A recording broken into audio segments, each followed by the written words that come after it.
How's it going, guys? It's here. Today we're going to take a look at the new 24th hero for Overwatch. Finally came out. We thought it was going to be Doomfist. I guess it wasn't. Instead we got Orisa, who I'm happy about a tank. I like tanks. I play a lot of tanks, except Roadhog. And, I enjoy playing them.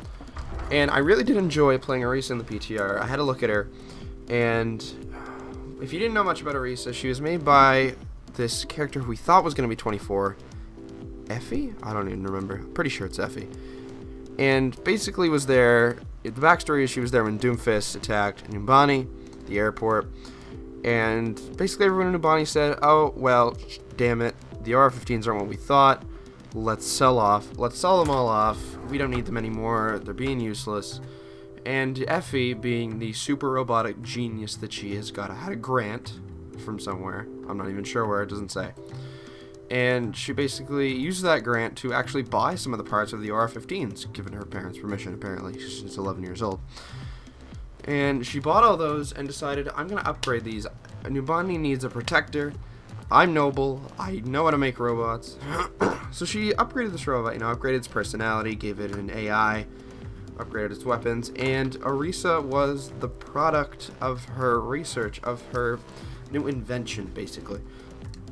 And that's basically her backstory, She's now, she's helping out Numbani. She's got a few, things to work out. And Effie even said that, oh, I'll work on the tweaks. I'll tweak her out and make sure she's good. And yeah, that's Orisa in a nutshell. Now we take a look at her kit, and we start off with her fusion driver. It's her main weapon. And let me tell you guys, it's overpowered. It deals about 12 damage per shot, and it fires about 12 rounds per second. Now, if you do the math really quickly, that's 144 damage per second, and it shows. Because you play her in the PTR, oh my god, she's overpowered. But the only counter to that is, she's very slow when she shoots. And now, this wouldn't be a big setback given, like D.Va shoots slow. She's slow when she shoots as well. But the difference between her and Orisa is, Orisa only carries with her 200 health and 200 armor. Now, that's pretty squishy for a tank. I've played through Reaper and Sombra, basically any DPS here, and they chew through her like nothing if they can get a good look on her. And that's basically, that basically seems balanced to me. But the big thing that counters that is her left shifter Fortify. And what that does is it temporarily reduces her damage intake for about 4 to 5 seconds. Gives her time to get out of there or just, charge them, be a tank, take the damage. And it's really a good, balancing so she's not completely useless if you're up close, so you're not completely dead.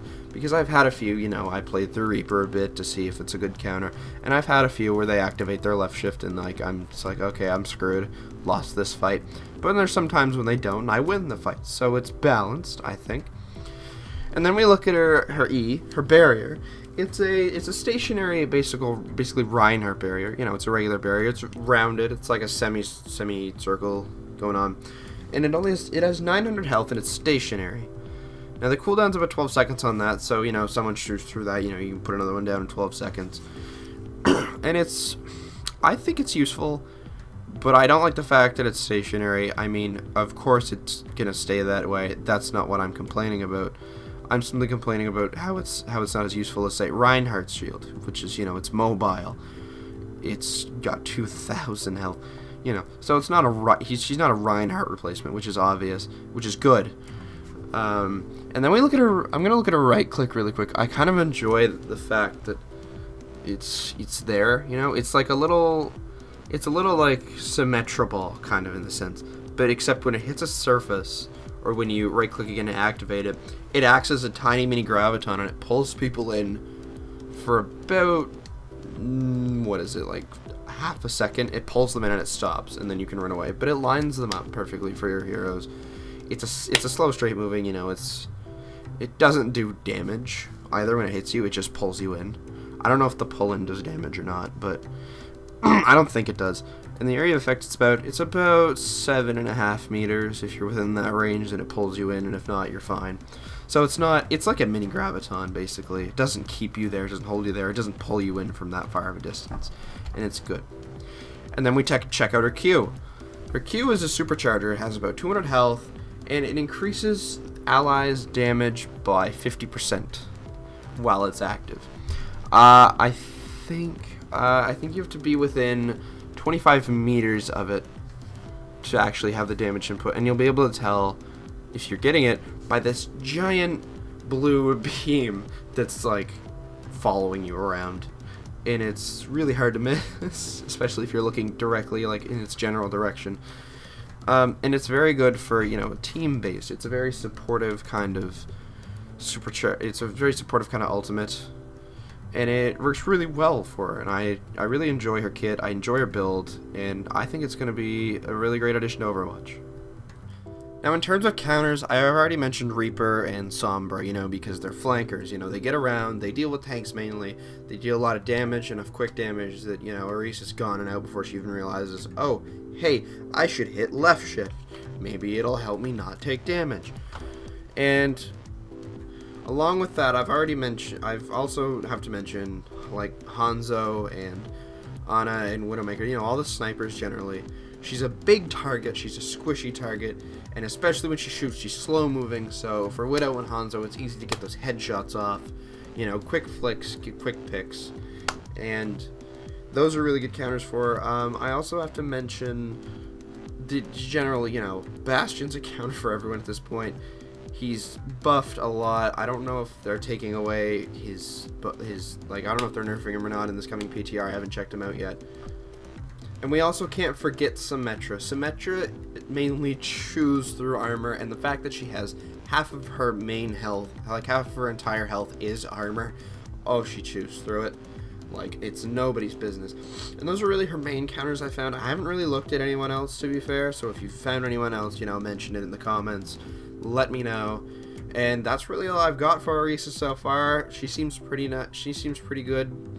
I think I'm gonna check her out after she comes out of PTR, because she's in that spectrum where, like, they could nerf her, but she's balanced enough that they might not.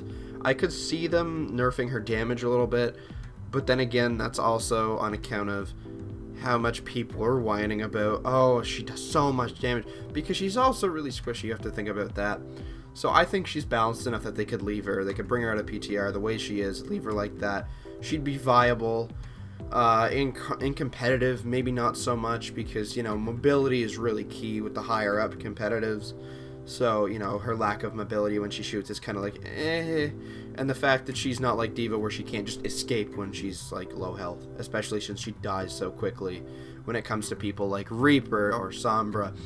So really, I think that she's gonna be good addition for, like, you know, quick play. She's gonna be fun to play. She's very fun to play. I enjoyed playing her a lot. And that's really all I've got for her. So until next time, guys, I'll catch you later. See ya.